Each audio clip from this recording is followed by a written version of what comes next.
In today's video, we continue on with our NHL Offseason Plan Series. Today, we're looking at the 29th ranked team from the regular season, the Philadelphia Flyers. They certainly took a step back in their rebuild compared to last year, but what is at stake this offseason? Who will be their new head coach? What will they do with the 2025 draft? What will they target for free agent contracts and trades? We'll discuss the potential plans coming up next. So welcome back to another video here at Top Shelf Hockey. As I mentioned, today we're going to take a look at the Philadelphia Flyers and analyze what we should expect from them this offseason. So we're going to first recap how the 24-25 season went, take a look at some key stats, some key numbers, analyze their salary cap space, expiring contracts, then what should we expect between the draft, free agency, or potential trades this summer. Now, of course, let's start first with recapping last year. It's certainly we're a team. We know that the Flyers have been rebuilding for the last little while under new GM Danny Briere. He made that pretty clear when he first took over the team that there was going to be some tough times and some pain as they needed a rebuild. And they've actually were taking a step further back in the standings, which reflects the rebuilding culture that they're been kind of going through here the last couple of years. But this year they finished with a record of 33, 39, and 10 for 76 points. That's down from 87 points last year. They had 38 wins last year. So 5 fewer wins, obviously, 11 fewer points. Like I said, definitely a step backwards, but it's not overly shocking. I know if you take a look at how things went last year, they were actually in the playoff mix right up until very near the end of the regular season. It wasn't until this year that we saw them kind of take more of a step backwards. Obviously, the Flyers were having a decent start to the year. Like the first half, you kind of half wondered, could they maybe squeeze in as a wild card? But then as the second half of the year went on, they started slipping further and further back. And, well, we knew that that was not realistic, and they were definitely going to be a team near the top of the draft lottery. They scored 232 goals this year, which was the 24th most in the league. It's a little bit less than last year, but not too drastic. Pretty similar, 235 last year, so almost the same result. They allowed 283 against, which is certainly not great as well. They allowed 261 last year, so certainly team defense, goaltending, a little bit weaker this year. I think that's fair to say.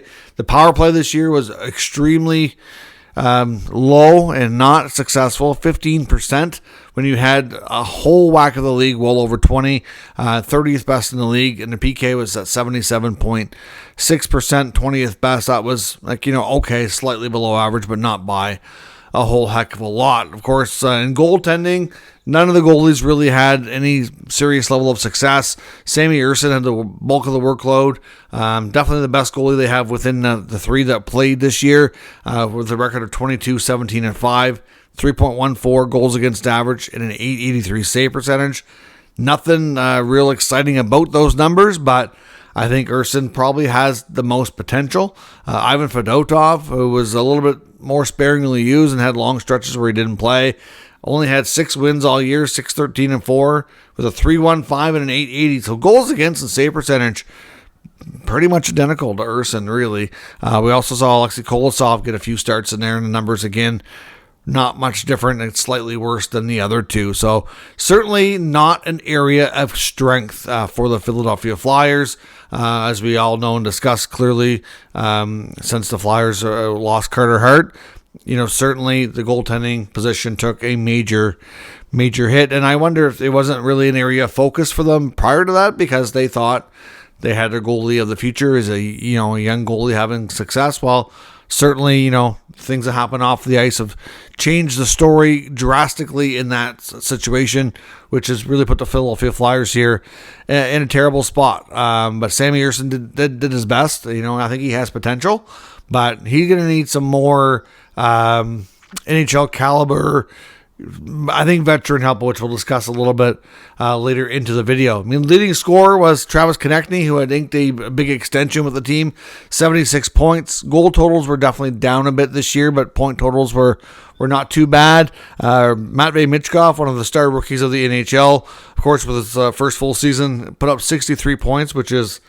pretty solid overall, to be honest. Considering he was coached by John Tortorella as well for the bulk of the season here. Obviously Michkov, I can see being a player that Tortorella would have issues with. And, I think they had their ups and downs. There was times when Michkov was performing, and there was times when he was kind of benched a little bit. And, I think he would thrive better under a different coach. So we'll see how things go for him that way. Sean Couturier, captain of the Flyers, third on the team with only 45 points. So certainly not a ton of success offensively going around the team this year from a point totals perspective. Of course, we saw them make a fairly significant trade around the deadline, trading Joel Farabee and Morgan Frost.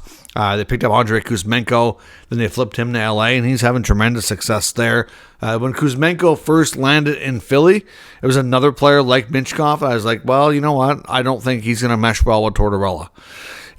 And he probably didn't, and obviously they flipped him. But look where he's doing in LA. I mean, Kuzmenko, you could say he's been moved a few times for not really meshing with the coach, but really in Vancouver, he had the most success he ever had when he first got to the league playing with Pettersson. And, again, Rick Tocchet expected more out of him and, wanted him to forecheck more and be more defensive responsibly and, and things like that. And it didn't happen. And, well, he's bounced around a lot, but now he's back to having success again. So certainly an interesting player that's gone through this organization. And, of course, we had the coaching change come near the end of the season as well, with the Flyers firing head coach John Tortorella. We don't know the full extent of everything, but it's believed that there was a good chance he was probably going to be let go anyways at the end of the season. But there was numerous things throughout the year kind of built up to it, but they're believed to have been some sort of what many deemed across the line, inappropriate, whatever you want to will, shouting match with defenseman Cam York. And I think some people admit that probably both parties might have been at fault to some extent, and it was kind of just the last straw, if you will. And Tortorella out as coach in Philadelphia. There was a lot of people, and myself included, that thought that maybe Tortorella might not be behind the bench next year, but I thought he still might be with the Flyers. There was times when he would let Brad Shaw take over behind the bench and end up in the upstairs suite with the GM and the president talking to Jones and Briere. And I thought because a lot of people think that he has some ambitions and maybe get into management for a while before he retires. And, well, that was not offered to him with any capacity. He was just completely let go. I think over time kind of wore out his welcome, so to speak. But certainly we saw some significant change in the Flyers towards the end of the year. Cap space-wise, they have a decent amount available. $24.7 million is the expected estimated availability right now based on the cap increase. Right now they do have 20 contracts for next year as well, so they don't really need to, in a sense, do a lot if they don't really want to. Obviously, this team is constructed as it is not really poised to have a successful run next year, in my opinion. It has holes for sure, but we'll take a look first at expiring contracts before we get into the top questions facing the team this offseason. There's not a lot of expiring deals. Restricted free agents include Noah Cates, Tyson Forster, Jacob Pelletier, and Cam York. I do think that all of these players will be retained. Not to say that some of them couldn't be involved in trades, but Cates and Forster are both players that I think they were quite pleased with their development this year, and they saw some good growth. So I suspect they'll get, I don't know if they'll get long-term deals, but they'll definitely get new contracts for sure. I suspect Pelletier will be retained. He came over, of course, in that Flames trade with for Frost and Farabee. And then York, well, I do wonder about his future with the club as well. He'll definitely get a contract. There's no doubt about it, but I do wonder if that'll come from Philly or if he could be in a trade, which we'll discuss here momentarily as well. On the UFA side, they don't have any prominent players, only buried contract in the minors, Cal Peterson. That contract's finally done with, so they don't have to deal with that any longer. They do have a ton of players, though, that are going to be entering the last year of their contract, which in theory would be eligible for a contract extension. So we could see some of that. I don't think we're going to see a whole lot of it, to be completely honest. The main one would be Jamie Drysdale, of course, who came over for Cutter Gauthier from the Anaheim Ducks. Jamie Drysdale still a youngerish defenseman who has a lot of upside, and I do wonder what their thoughts are on the future of Drysdale with the Flyers. I know they were quite ecstatic to get a player like that when Cutter Gauthier kind of forced a trade. So we'll see what happens, but I think out of the bunch, he might be one of the few that may get that extension ahead of time, but again, I wouldn't be shocked if they just take their time here and go into next season. It's not a big rush. They also have Zamula, Andrea on the back end, so I don't know that they're, I don't know that they're going to want to rush into those contracts. It might be best to wait and see how things go. Bobby Brink, Nick Delorier, Ryan Poehling, and then, of course, they're all their goalies, Sammy Urson, Ivan Fedotov, and Alexei Kolosov. It's believed that Kolosov's probably heading back to Russia or somewhere in Europe to play. Fedotov, I know he's under contract, but I wouldn't be shocked if they either tried to move him or if they considered either a mutual termination or a buyout or something. Things have not worked out. I know he was a really complicated story getting him to North America, but it just, so far, I think it's fair to say it hasn't worked out. So I don't know that he's going to be back next year. Like I said, with Urson, I do think he will be, unless they figure out some sort of trade, which he has to be included in or something, to upgrade the goaltending. But I think Urson has a good chance to be back between the pipes with the Flyers next year. I don't know that you'd rush into a contract extension here just yet, unless they want to do a short extension for, not a lot of money to try to take advantage of his stats where they are, if they think he can get better, but they want to get ahead of it. I don't know. Doesn't probably make a lot of sense.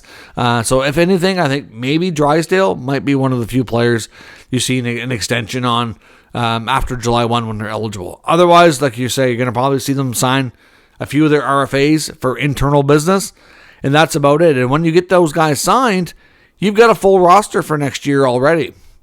So, now you're looking at it going, okay, well, we've got cap space. Now, let's say you've got $24.7 million. Those other players are not going to be overly expensive, so you're still going to have a decent amount of cap space.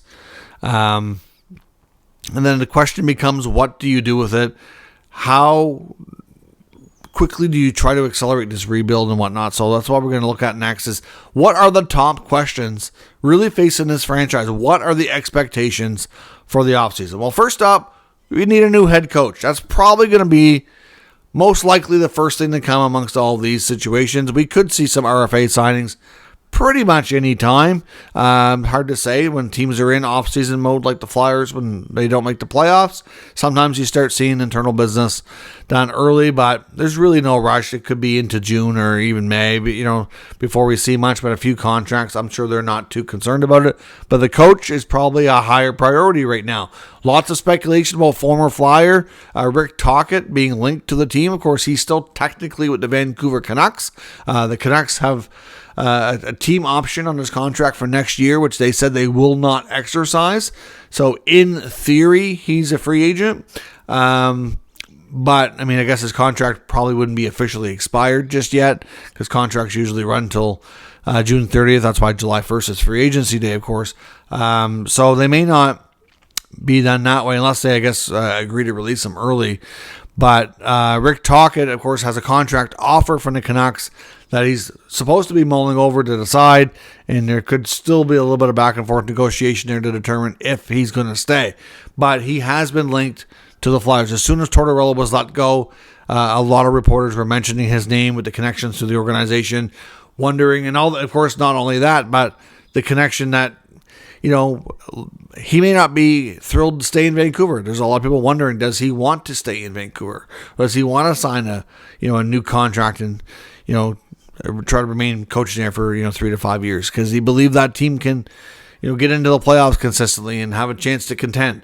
So those are all questions we don't know. We know he has a lot of connections to Canucks management. They've worked together extensively throughout their time in the Penguins organization. So we'll see. But Rick Tocchet, definitely a name to watch to be the next head coach of the Flyers. Hard to say. There are certainly other names out there, including Bradshaw, which will be given consideration, although I'm not convinced he's going to be the next head coach. But hiring a new coach, very much right now top priority. Following that, you have the 2025 NHL Draft. They have to prepare for that. Right now, being the fourth best chance at first overall. Worst case scenarios, 2 teams below them win the lottery spots and they move down 2 spots. So you're guaranteed a top 6 pick. Obviously, the odds of teams ranked 5, 6, 7, 8, 9, 10, both winning spots are not statistically favorable. So the odds of them winning or two teams ahead of them winning or much better. So they're probably not going to be down around 5 or 6. They're the most likely mathematically spots they're going to end up is between that 3 or 4 spot or maybe 5 at worst. So, but they could be lucky and get a 1 or 2. So they're pretty much guaranteed an impact player based on what we see in this draft. It's expected, at least as of today, that could change, but generally we don't see a lot of change this time of year unless one team just really feels differently than the most of them out there. But Matthew Schaefer expected to be first overall, top defenseman who could have. Some people think he could impact a team like a Makar or a Hughes. That's a player that I think Philly definitely doesn't have if they were to get first overall. And if they're not, because the odds are against them on that, they could get an impact forward. Depending on where they pick, it could be James Haggins, Michael Misa, Porter Martone. There's a couple others in there that could be a good fit there as well. So they're bound to get a good player. So they have to prepare for that, and we'll know a little bit more here in the draft lottery, which is probably going to be sometime, I would say, probably in the next 2 weeks. We don't know exactly. I don't think the NHL's announced a date here as of yet, but generally speaking, it's right around the end of the first round, early second round during the playoffs is when it takes place. So it's probably going to be sometime fairly early in May. So we're probably looking at about a week to 2 weeks away. So we'll find out that. Obviously, like I said, an impact player can definitely be obtained. They may or may not be a player that goes straight to the NHL, though. May have to wait. A lot of these players are planning on attending college at various levels here. Or I guess there's always possibility. They're not all college players now, but certainly some are, with the changes in the rules coming up for August, maybe attending U.S. colleges in the fall. Of course, there's been lots of talk about the Flyers being a team to watch when it comes to offer sheets this offseason. Might go after some player like we saw the Blues do with Holloway and Broberg last year. They have lots of draft capital, including all of their own picks right now for the 2026 draft. So they have the picks available if they want it to be aggressive. I mean, it depends on what level of aggressiveness you want to see. If you look at what the Blues had to pay for Broberg and Holloway, something along those lines, was pretty strategic, and it wasn't a big price. Lots of interesting RFAs around the NHL. So again, could they try to get themselves an impact player that way? They could end up with 2 really good young players coming to their team if they go the offer sheet route, as well as using their first round pick on, a high-end talent as well. So there's a couple of things that could be very impactful for the Flyers that way. Obviously, when it comes to free agency on the UFA side of things, I don't expect a whole lot. Like I said, the main thing I expect is for them to address goaltending. Like I said, Sammy Urson needs some help. I do think there's a chance Fedotov doesn't return. Either mutual agree, termination, buyout, trade, something. And then Kolosov is expected to possibly be on the move too. So I wouldn't be surprised if you saw the Flyers try to find a veteran goaltender to come in. Could it be a guy like John Gibson out of Anaheim? That's a possibility. Or they could go to the UFA market for that position. That might be one of the few positions you see them kind of target somebody. There will be some names out there, whether it be Alex Lyon, who I believe had played with the Flyers before. Anton Forsberg out of Ottawa, probably going to be available. Guys like that. Guys that are not, bona fide starters per se, but guys that have worked in tandems in the last few years that have had, moderate levels of success. That could come in just to kind of be a veteran, mentor, if you will, for Urson, and just to kind of try to stabilize things a little bit on the back end to give them some more competitive games. So that to me is the main thing you're going to see within the free agent world, within the trade world. Again, we saw them make some moves, obviously at the deadline. I don't know that we're going to see them be super active. Obviously, I think a player like Cam York could be a potential trade target. I wonder how they may end up having to address goaltending through the trade market as well. Otherwise, I honestly wonder if the Flyers are going to be content to go into next year with, probably largely the same group, but with some tweaks. Like I said, a little bit better goaltending, add a couple of impact prospects between the draft, maybe target an offer sheet guy that's not going to be crazy expensive, and then from there, maybe like one veteran through free agency just to add some depth. Maybe it's not going to be a lot. I can see them going into next year without significant change, but having a real good pieces for the future. Now, if they do target an RFA via offer sheet, that's a player who could come in and help them right away. Maybe somebody who could be a good fit with Mitchkov, for example, or maybe it's they might go after somebody they really like on the blue line, one of those types of players, and then we'll kind of see from there. But otherwise, the Flyers, I think, will be, again, more active next year at the trade deadline. If you look at all the list of players we went through that are eligible for contract extensions, if they're not signed, that means that they're going to become trade bait by the deadline. There's not a lot of high-end stuff there, though. Whether it's Nick Delorier, he could be a trade deadline piece that teams looking for toughness at the deadline. Ryan Poehling could be a bottom six forward that interests other teams. Otherwise, I don't know how the team feels yet about Brink. Maybe Brink might be more likely to stay. Hard to say, but certainly that's what I expect from Philly. Some potential big moves, but not, in the grand scheme of things, not a lot of volume. So let me know what you think about the Philadelphia Flyers. Who's going to be their next head coach? Who could they target as an offer sheet? We'll discuss that in the comments and discuss further. If you're new to the channel, make sure you subscribe and stick around. We'll keep you up to date with all the news, rumors, and analysis of all 32 NHL teams. Thanks for watching. I'll catch you next time.